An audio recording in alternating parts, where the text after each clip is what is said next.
আজকে আমি এই ডাঁটা দিয়ে আলু দিয়ে কাতলা মাছ দিয়ে ঝোল রান্না করব। ডাঁটাগুলোকে আমি কেটে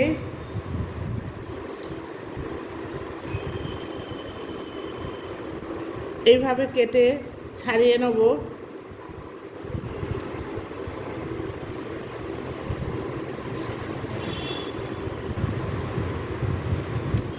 এইভাবে খোসা ছাড়িয়ে নেব।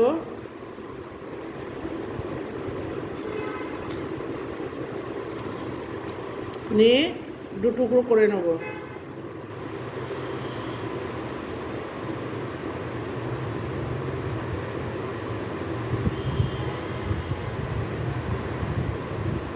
ডাঁটাগুলো ঠিক এইভাবে কেটে নিয়েছি। এইভাবে টুকরো করে কেটে নিতে হবে। কাতলা মাছের ঝোলটা বানানোর জন্য আমি এরকম দুটো আলু নিয়ে নিয়েছি। আলুগুলোকে আমি কেটে 4 টুকরো করে নেব।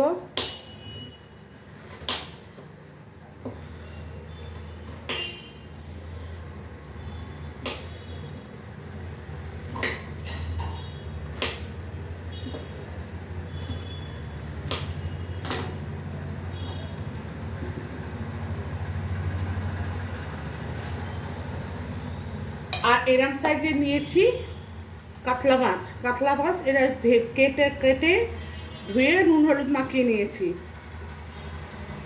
আর মশলার জন্য নিয়েছি হলুদ,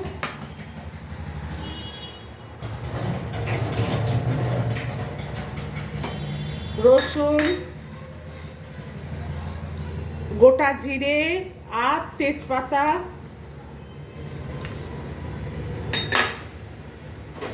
হাফ পেঁয়াজ,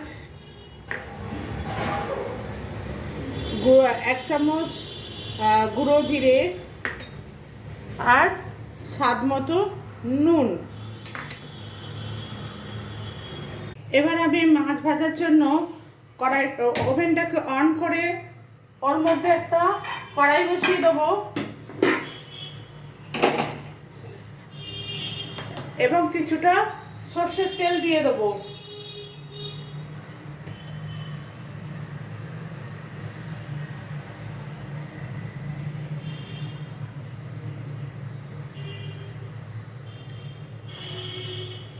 তেলটা গরম হতে দেবো। বন্ধুরা, যদি আমার চ্যানেলটা আপনাদের আমার রেসিপিটা আপনাদের যদি পছন্দ হয় তাহলে অতি অবশ্যই চ্যানেলটাকে সাবস্ক্রাইব করে দেবেন, পাশে থাকা বেল আইকনটা প্রেস করে দেবেন এবং একটা সুন্দর কমেন্টস করবেন আর লাইক করবেন আর প্রচুর প্রচুর শেয়ার করবেন। তেলটা গরম হচ্ছে, যতক্ষণ না কড়াই থেকে ধোঁয়া বেরবে ততক্ষণ ভাববেন তেলটা গরম হয়নি। দেখুন আমার কড়াই থেকে ধোঁয়া বেরোচ্ছে। এবার আমি একটা একটা করে মাছ কড়াইতে দিয়ে দেবো।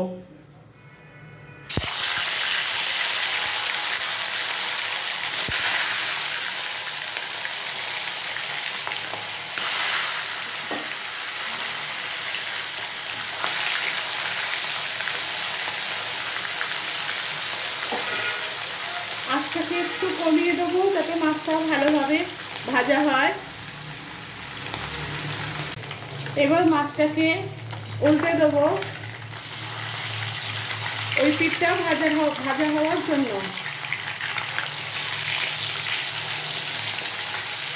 এক পিঠ মোটামুটি হয়েছে, আর এক পিঠটা উল্টে দিলাম। দিয়ে মাছটা একটু আপনারা যেরকম ভাজা পছন্দ করেন সেইভাবে ভাজবেন। আমরা একটু কড়া করে ভাজি।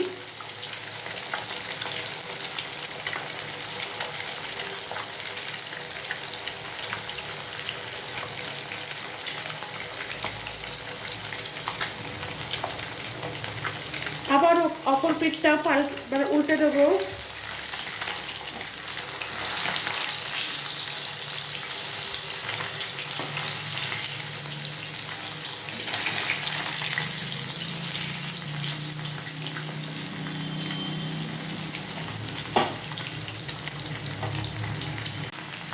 কাঁচা আলু আমার মোটামুটি ভাজা ভাজা হয়ে গেছে। এবার আমি এর মধ্যে দিয়ে দেবো দেখুন পেঁয়াজগুলো দিয়েছি তাই লাল লাল হয়ে গেছে, পরে দিয়েছি। এবার এর মধ্যে দিয়ে দেবো হলুদের গুঁড়ো,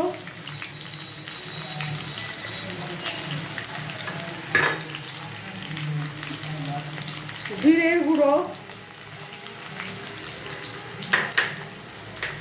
নুন। আমি কিন্তু আদা ব্যবহার করিনি, আপনারা চাইলে আদা ব্যবহার করতে পারেন।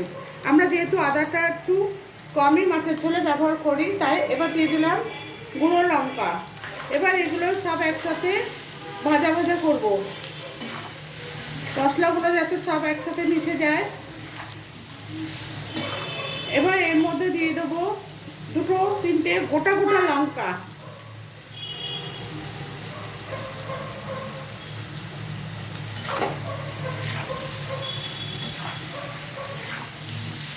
একটু জল দিয়ে নেবো যাতে মশলাটা ভালোভাবে কষানো যায়।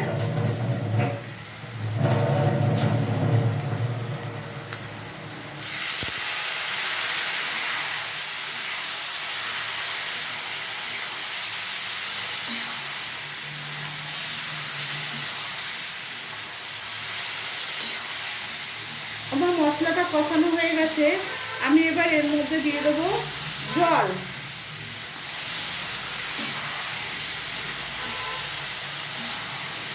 দু কাপের মতো জল দেবো, কেন যেহেতু এটা মাছের ঝোল, তাই জন্য আমি 2 কাপের মতো জল দেবো।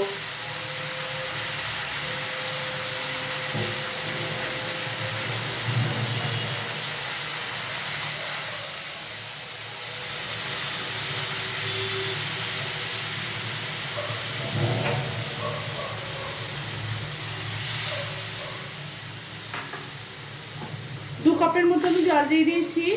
এবার আমি কড়াইটাকে ঢেকে দেবো ডাটা আলুটা সিদ্ধ হওয়ার জন্য।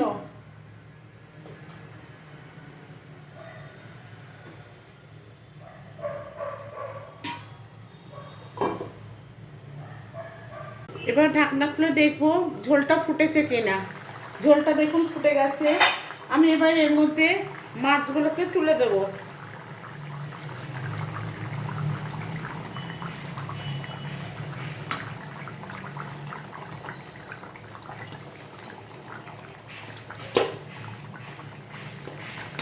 মাছগুলো তুলে দিয়ে কিছুক্ষণ ঢাকা দিয়ে দেবো যাতে মাছগুলো একটু সিদ্ধ হয়ে যায়। এমনি তো মাছগুলো ভাজা, তাও মাছগুলো যেন ভালোভাবে সিদ্ধ হয়ে যায়। সেটা হয়ে গেলে আমি নামিয়ে নেবো, কিন্তু আপাতত এটা ঢাকনা দিয়ে ঢেকে রাখলাম কিছুক্ষণ ফোটার জন্য।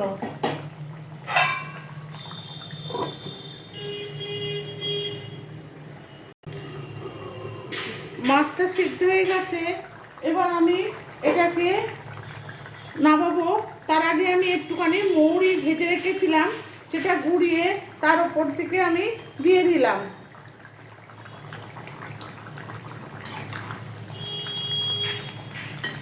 মৌরি ভাজাটা দিলে মাছে একটা ভালো গন্ধ বেরোবে,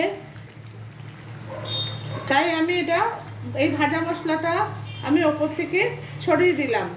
বন্ধুরা, আপনাদের যদি এই ভিডিওটা ভালো লাগে তাহলে অতি অবশ্যই একটা লাইক করবেন, চ্যানেলটাকে সাবস্ক্রাইব করবেন, কমেন্টস করবেন এবং প্রচুর প্রচুর করে শেয়ার করবেন, আর পাশে থাকা বেল আইকনটা প্রেস করে দেবেন।